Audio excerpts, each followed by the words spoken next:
এবার বাংলাদেশ উপকূলে আঘাত হানতে যাচ্ছে ঘূর্ণিঝড় রেমাল। সতর্ক সংকেত জারি করেছে আবহাওয়া অফিস। জলবায়ু পরিবর্তনের বড় ভুক্তভোগী বাংলাদেশ, আর একের পর এক প্রাকৃতিক দুর্যোগ এ মাত্রাকে বাড়িয়ে দিচ্ছে কয়েক গুণ। সিডর, আইলা, আমফানের পর এবার বাংলাদেশ উপকূলে আঘাত হানতে যাচ্ছে ঘূর্ণিঝড় রেমাল।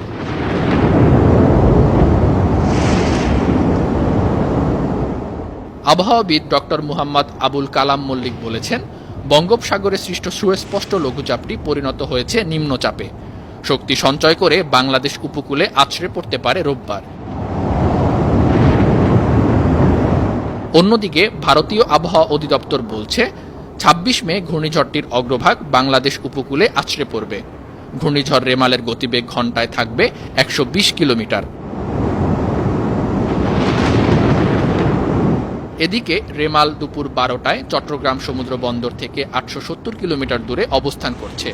কক্সবাজার থেকে ৮০৫ কিলোমিটার, মোংলা থেকে ৮২৫ কিলোমিটার আর পায়রা সমুদ্র বন্দর থেকে অবস্থান করছে ৭৯০ কিলোমিটার দূরে। রেমালের প্রভাবে উত্তাল হয়ে উঠেছে বঙ্গোপসাগর। জারি করা হয়েছে সতর্ক সংকেত। মোকাবেলায় নেওয়া হয়েছে ব্যাপক প্রস্তুতি। মাছ ধরার ট্রলারগুলোকেও উপকূলে চলে আসার নির্দেশ দেয়া হয়েছে। রেমালের ভয়াবহ হুমকি মোকাবিলায় জেলায় জেলায় প্রশাসন নিয়েছে ব্যাপক প্রস্তুতি।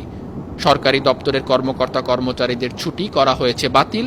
আশ্রয় কেন্দ্রের পাশাপাশি প্রস্তুত রাখা হয়েছে হাজার হাজার স্বেচ্ছাসেবক।